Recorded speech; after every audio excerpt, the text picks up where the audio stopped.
कभी रुकिए और सोचिए, अगर हमारे जीवन में शिक्षा न होती तो सपनों का अर्थ क्या होता। किताबें नहीं, सिर्फ अंधकार होता। कलम नहीं, सिर्फ खामोशी होती।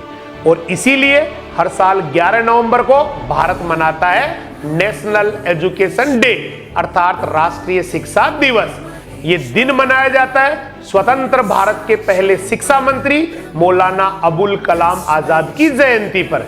11 नवंबर 1888 को मक्का में जन्मे, बाद में भारत आए और उन्होंने शिक्षा को राष्ट्र निर्माण का आधार बना दिया। उन्होंने कहा था, a country which neglects education walks toward darkness. जो देश शिक्षा की उपेक्षा करता है वो अंधकार की ओर चलता है। मौलाना आजाद सिर्फ नेता ही नहीं थे, वो एक विचारक, एक शिक्षक और एक ऐसे सपने देखने वाले थे जिन्होंने हर बच्चे के हाथ में किताब की जगह मांगी। उन्होंने कहा, शिक्षा धर्म नहीं देखती है, ये मनुष्य को इंसान बनाती है। उनके नेतृत्व में भारत में बनी यूनिवर्सिटी ग्रांट्स कमीशन यूजीसी और IITs Indian institute of technology की नींव। उन्होंने शिक्षा को सिर्फ ज्ञान ही नहीं, स्वतंत्रता का हथियार कहा, क्योंकि उनके अनुसार पढ़ा लिखा मनुष्य कभी गुलाम नहीं होता। शिक्षा वही शक्ति है जो मन को खोलती है और आत्मा को स्वतंत्र करती है।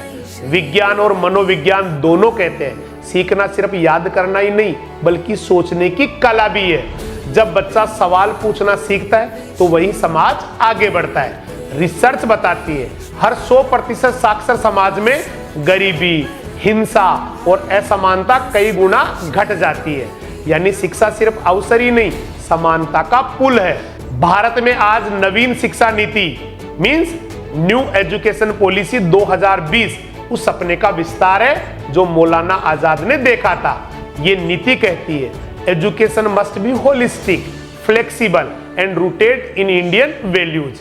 अब शिक्षा सिर्फ पाठ्यक्रम ही नहीं, जीवन कौशल अर्थात लाइफ स्किल्स बन रही है। पर आज भी सवाल है, क्या हर बच्चे तक शिक्षा पहुंच पाई है? यूनिसेफ के अनुसार भारत में अब भी 1.6 करोड़ बच्चे स्कूल से बाहर हैं। इसलिए राष्ट्रीय शिक्षा दिवस सिर्फ उत्सव ही नहीं, ये याद दिलाने वाला दिन भी है कि हर बच्चे का अधिकार कक्षा, किताब और कलम है, क्योंकि वही समाज सफल होता है जहां हर हाथ में किताब और हर मन में सवाल हो। तो आइए इस दिन हम सब मिलकर प्रण ले, हर बच्चे को शिक्षा देंगे, हर बेटी को पढ़ने का हक देंगे, हर स्कूल को आशा का मंदिर बनाएंगे, क्योंकि जब हर बच्चा सीखेगा तभी भारत सच्चे अर्थों में महान बनेगा। राष्ट्रीय शिक्षा दिवस की हार्दिक शुभकामनाएं।